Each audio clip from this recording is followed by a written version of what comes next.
thank you so much for taking the time to join me this morning, and myself and Dr. Richard. Christy, thanks for the warm introduction, although my name's actually Darren Gough, not Go, even though I've known you for about 7 or 8 years. And we used to be neighbours in southwest London at one point. My name is Darren Gough. If any of you have come to see The Cricketer or the Strictly Come Dancing winner, that's not me. Apologies if you want to leave, that's absolutely fine. What we are here to talk about today is mental health and wellbeing in communities. We have a couple of introduction slides just to give you some context of the type of things that we've done. So as Christy said, I worked with Martin Lewis, a money saving expert, for the best part of a decade. For those of you, our overseas colleagues, that might not know Martin or Money Saving Expert, it's an independent consumer journalistic financial website. It's been going since about 2003. I joined Martin in 2005, and we built the community there from a standing start to about 1.8 million over nine years, with a huge amount of traffic and engagement and content. Subsequently went to work for someone called Richard Millington, who I'm sure a few of you in the room will be familiar with, and the fantastic work he does at Feverbee. And now, as Christy said, I have my own company, and we work with the NHS and with Richard on mental health under the Good Thinking programme. Yeah, I'm Richard Graham, and I'm kind of the reverse of what Christy was saying. I'm a psychiatrist who for a while kind of did some work on a site called Big White Wall as a community manager, effectively, but have been, after training in child psychiatry, been working in digital health for about 10 years now. Currently working on the Good Thinking programme, which we'll tell you about, but also I've worked with the Internet Safety Council, so know a lot of the issues around moderation and risk, as well as most recently also consulting to the BBC around the Own It app, which I think is a really exciting opportunity to help young people have a good start in the online world when they get their first smartphone. So it'll unfold a bit more. Darren's going to talk about his experience, and I'm going to try and bring some of the current thinking from mental health to what we can do to support ourselves and each other in this evolving world. I just thought it would be good to start off with thinking about what mental health is and what we're even striving for, because often we're talking about mental ill health when we're discussing mental health, talking about anxiety, depression, not sleeping, and those sorts of symptoms. But actually, I think this principle from the World Health Organization of the things that we should be striving for that really do make you happier and actually critically help you function better, and we're going to come back to that time and again during this keynote, seems really helpful, I think. It's quite a positive view. It's about, being able to realize your potential. So all the barriers and obstacles in our cultures, organizations that block that are not good for your mental health. Being supported in coping with stress and learning things that help you manage that, having that opportunity to be productive and have a sense of efficacy in your work, really critical, and then being able to make a contribution to your community. And of course that now is online. What I do want to unpack a bit is I think we've got a problem in mental health at the moment that a lot of the models we're still talking about are looking backwards to the last century. And so, although anxiety and depression, of course, still exist, and there are biological aspects to those, I think what we're picking up, which Darren's now going to talk much more about, is the degree of stress and burnout that people in your sector are struggling with and beyond. I mean, a lot of the work on burnout comes from air traffic controllers and healthcare workers, etc. So I'm going to talk a bit more about that because I think you do need to approach things a bit differently. And this was born of our work with Good Thinking, which was recognizing that 1 in 6 Londoners in any 1 week will be having a mental health problem, but will not want or will not be accessing the support. 2/3 of people will not be receiving support. So we started to dig a bit deeper into why. And here's a little video that I hope is going to work to show you what this fresh approach to mental health is trying to. Now, I can see this. We can see this. It's a really nice video. It's really good. I'll describe it to you. Yeah. Can you turn it around if you turn the thing around? Is that really going to work? I mean, we could all sit around my phone as well if you like, but You need to duplicate your desktop. do you know how to do that? I think as a healthcare worker, and I'm saying this to the wrong audience. Can anybody help?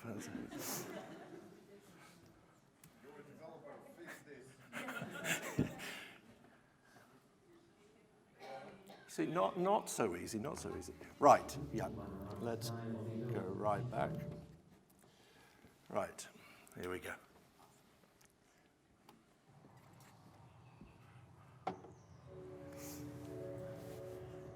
London is a thriving and diverse place. But living in such a large city can be challenging for some people. At any time, 1 in 6 Londoners will be experiencing a common mental health condition like stress, anxiety, poor sleep, or low mood. These people might not have the time or the ability to see someone in person, or they might not feel comfortable talking about their issues face to face. Good Thinking is a fresh look at how we improve the well-being of Londoners. We use targeted advertising to find those struggling, those who don't know where to turn, helping people outside the reach of the traditional system.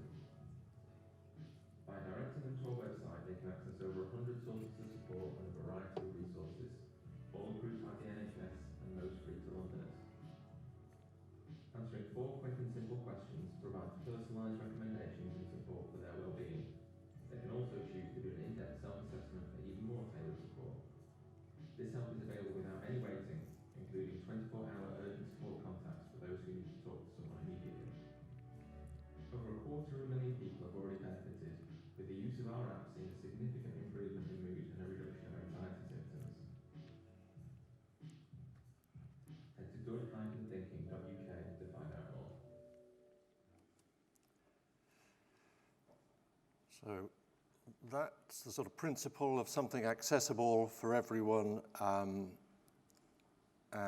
without a lot of the barriers that you'd find if you wanted to access services in the traditional way.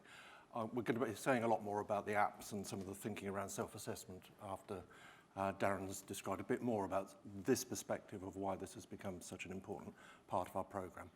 Yeah, I hope the video was worth the wait. I think it's a fantastic programme that we work on there. Just out of curiosity, how many people in the room are community managers, working community, work in those sort of spaces? Okay, quite a few of you. Okay, that's great.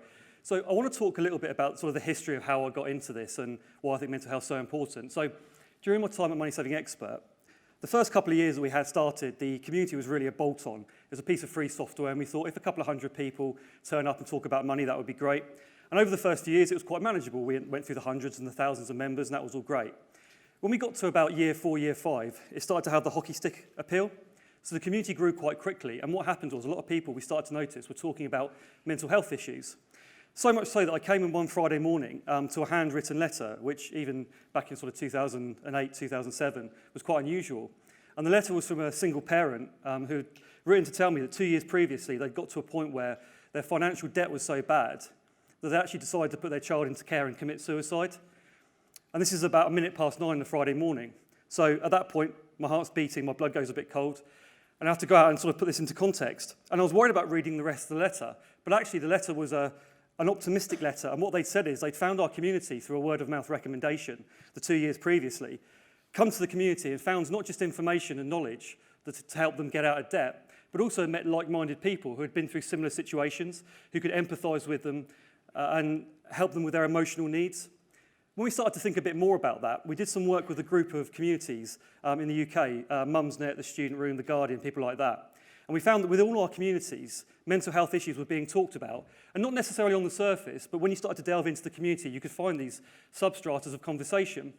One such community is Piston Heads. I just wanted to pull this out as an example. So for those of you who don't know Piston Heads, it's a sort of a car enthusiast community of people that do modifications and race cars and go to shows and that kind of thing. But they discovered there was a sub-community within Piston Heads, it's called the gassing station, their community, of long-distance lorry drivers.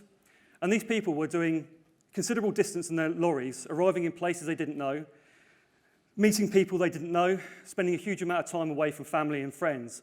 And they were displaying symptoms of mental health.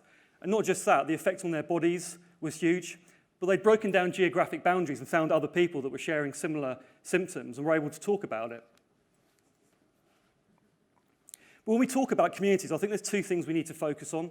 The first one is the communities themselves and how we help our members, the type of things that members need and they want. But we know that members can be quite demanding. They expect their thing to be answered quickest. The demands on the community manager are quite high.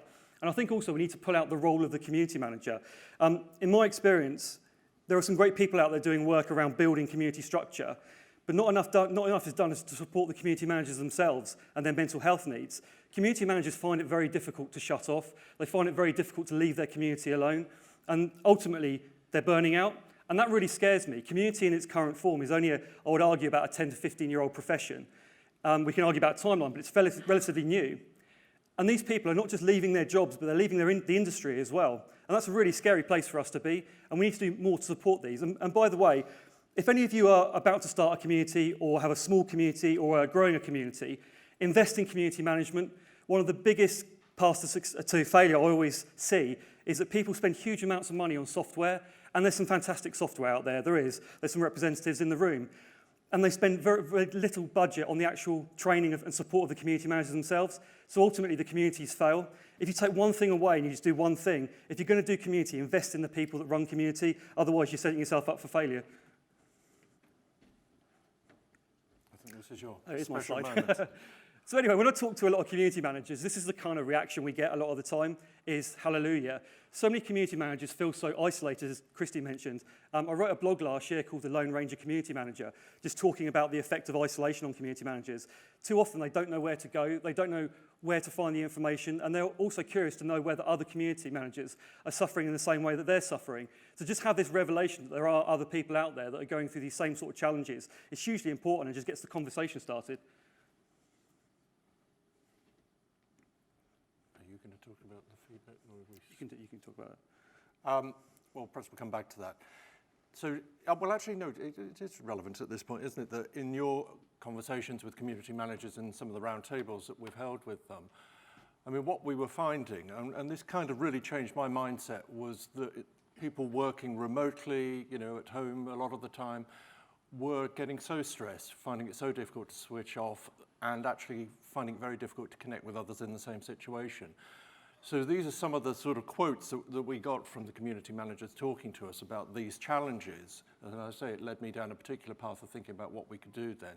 So, you know, coming together was really helpful, just talking about out loud, that becoming more self-aware of what was happening, burning out massively, looking for resources to signpost people to, or to actually use themselves, and then looking at how to get support in other ways.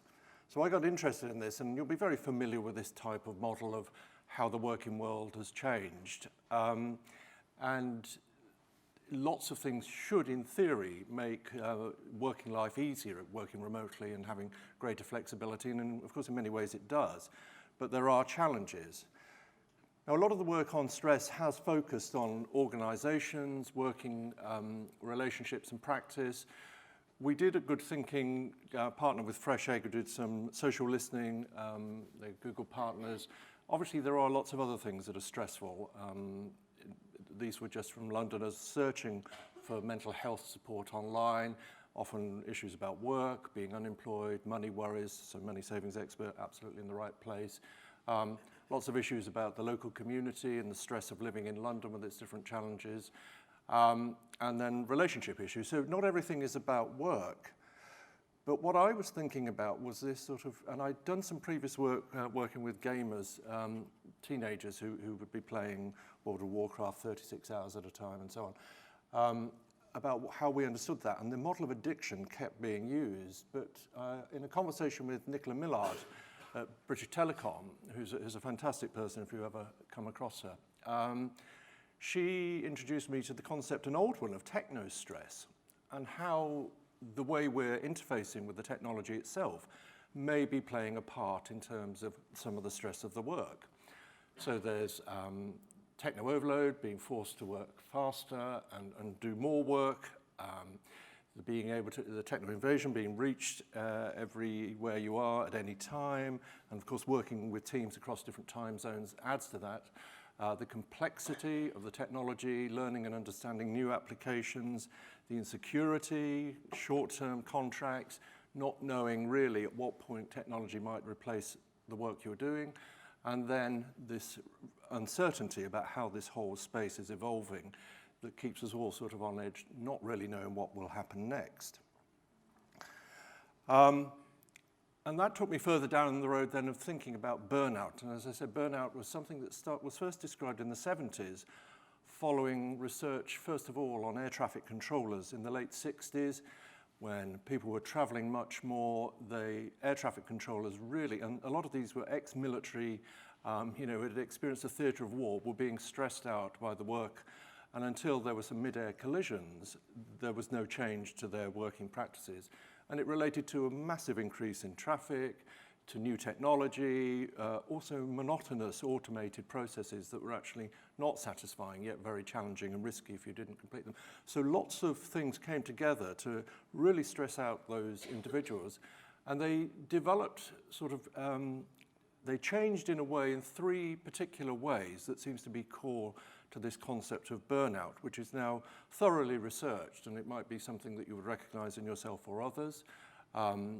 There's often the first one is to feel exhausted, often emotionally exhausted, and that kind of tips into the first one of being disengaged, kind of being a rather automatic sort of person in response to your work, and cynicism entering, so being quite cold and brutal, and we've certainly seen community managers who are just so stressed, they kind of start to lose that empathy with their members, and then feeling ineffective. And it becomes a self-fulfilling prophecy that you become less good at your job because you're just exhausted and detached and really unable to connect.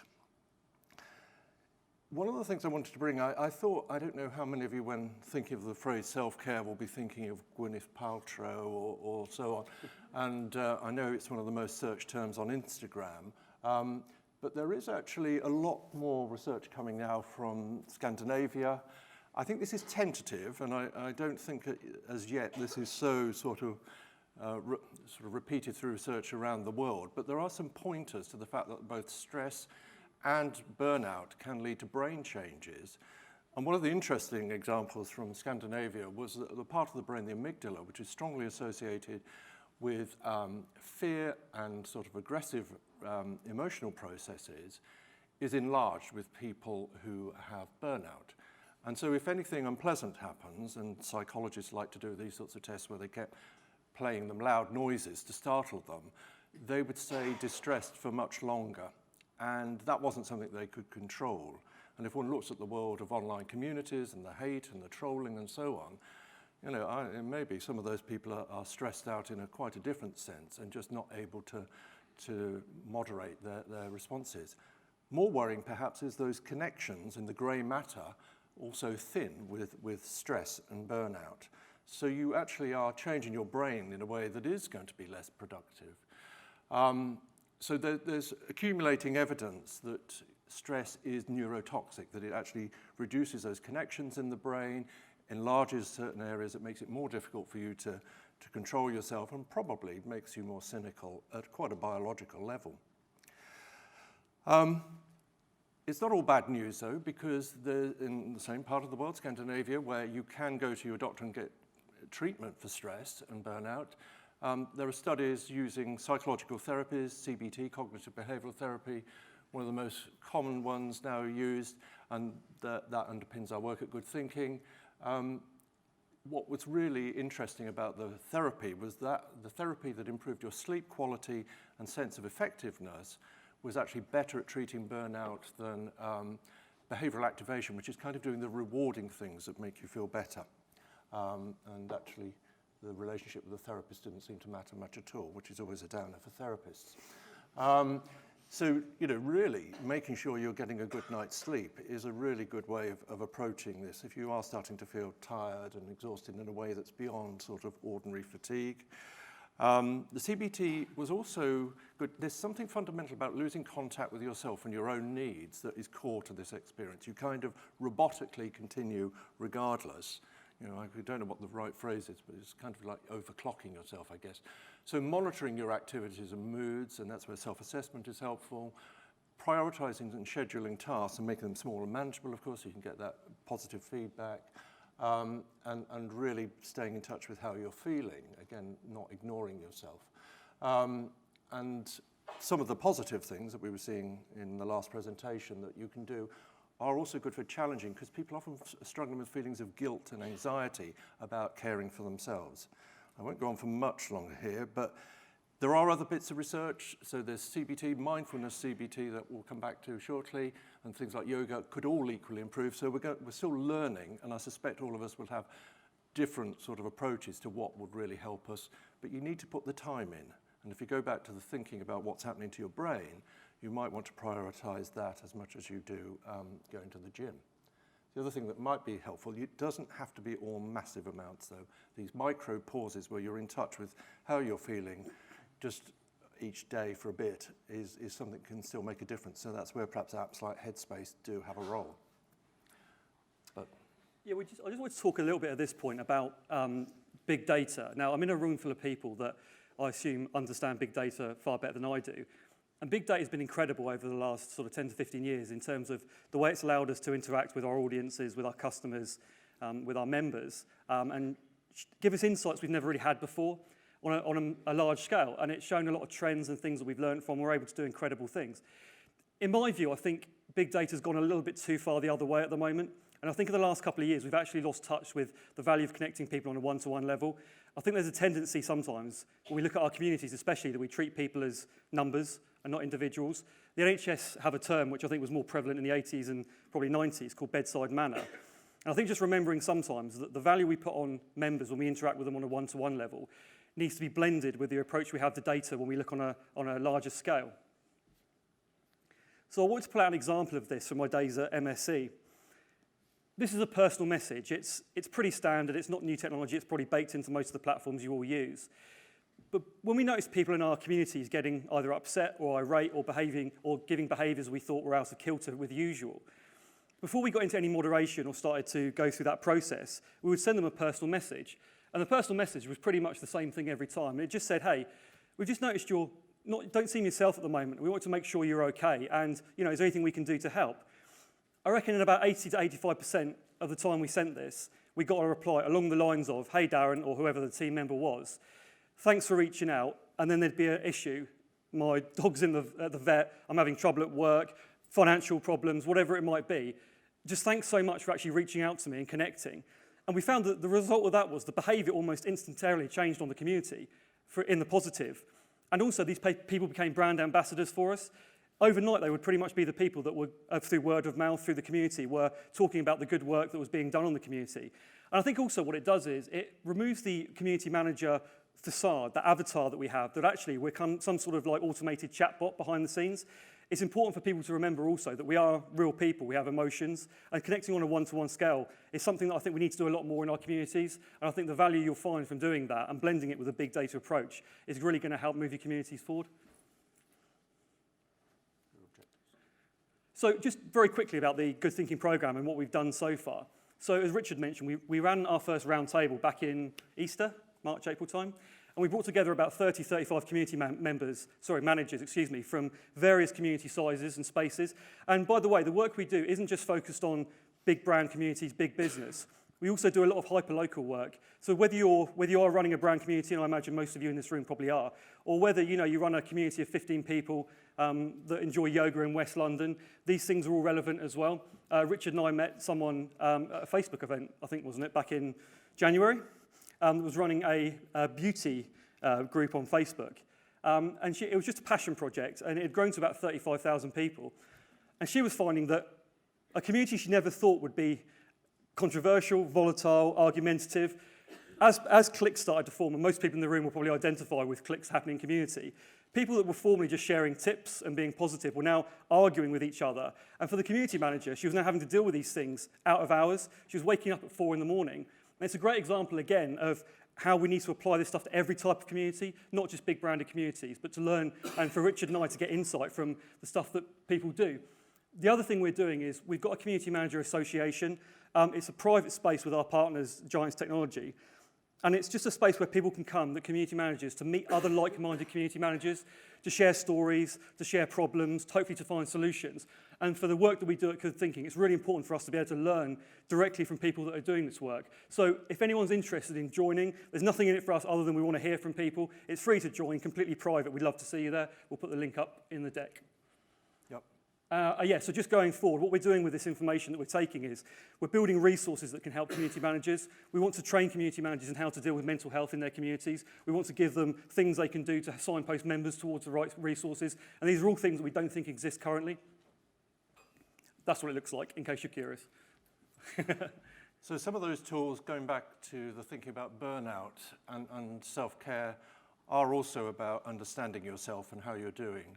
And so one of the most popular aspects of good thinking has been self-assessment, and these are based on clinically approved algorithms that have been in existence for 15 years or so, so it's not some new artificial intelligence-driven sort of product.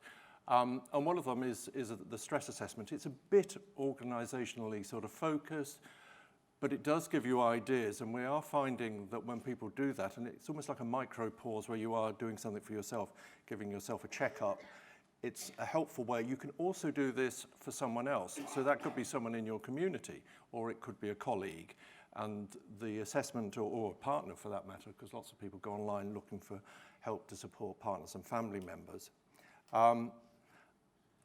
We've also been working with the Mental Health Foundation to look at what the modules of self-care should look like. And in, what shall I speak to this? One of the roundtables we asked the community managers out of these things about talking about how you're feeling, being physically active, eating and drinking sensibly in terms of water and food, keeping in touch with important people and asking for help, as well as making sure you do take breaks to refresh. Those were the three that came out on top of what they were going to prioritise for the next week. So those are some of the things. I mean, we can't get through everything now, but I guess that's also something Darren recommends, and you can join him later today on the South Bank, possibly. What I did want to say, one of the things about good thinking as well is we're trying to curate some of the best quality apps out there that touch on those areas that the Scandinavian therapists were talking about. And these are free for Londoners or people who work in London, live in London. One of the most interesting ones is My Cognition, and we're going to introduce a cognitive fitness test into good thinking. It's kind of like a brain training, but it does assess you, because sometimes people can't concentrate on these things to actually even start that journey to feeling better. If you want the gold standard, I think Be Mindful as a mindfulness CBT app. You have to put the work in. It's an hour or so most days for when you start, but once you get into that practice of focusing and looking after yourself, My Possible Self and Sleepio, great for positive psychology and sleep. And that brings us pretty much to the end, really. Well, I like this quote from Jay Miller at the Self-Care Lab, University of Kentucky. I think we have sort of commercialized self-care into what sounds like a sort of beauty practice or something. But it isn't. I mean, it is treating your brain, your mind, as thoughtfully as you may well be treating your body at the moment. And it is a discipline. And to do something every day that actually enhances how you feel, all the connectivity with others and understanding relationships are really important. But, there are things you can do yourself to make sure you're ready to take those opportunities as well. And it's not just about optimizing yourself and being able to do more. It really is caring for yourself in the most basic way. So I think we just wanted to leave you with this, really, just as a sort of statement of where we think community management is. Whether you do this as a hobby or whether it's your job, community management does have boundaries. It's really important to understand a bit more about how it fits in with the rest of your life. It does have a start, it does have an end. You're not expected to be on there 24/7. And hopefully what we can do as we start to learn together and deal with mental health in communities is find strategies and tools and resources that can help people deal with these things better. And I just want to really hammer that home as a last point. If you take something else away with you, it will just be that slide. We've actually amazingly come in on time. I'm really chuffed about that. We've got 1 minute left. Do you want to show the video, or should we call it? I think we'll call it a day before we get. Yeah, we didn't have great video experience last time, did we? So it just remains for me to say thank you all so much for listening to the last half hour of Dr. Richard and I. Really appreciate it. I hope you have a fantastic rest of the day. And just personally, I just want to thank Christy for introducing this track to the conference this year. I know Christy is a massive advocate of community management. I know you worked really hard to get this into the event this year. So just can I just get a round of applause to Christy and the work she's done on that as well. And yeah, thank you very much. Thank you.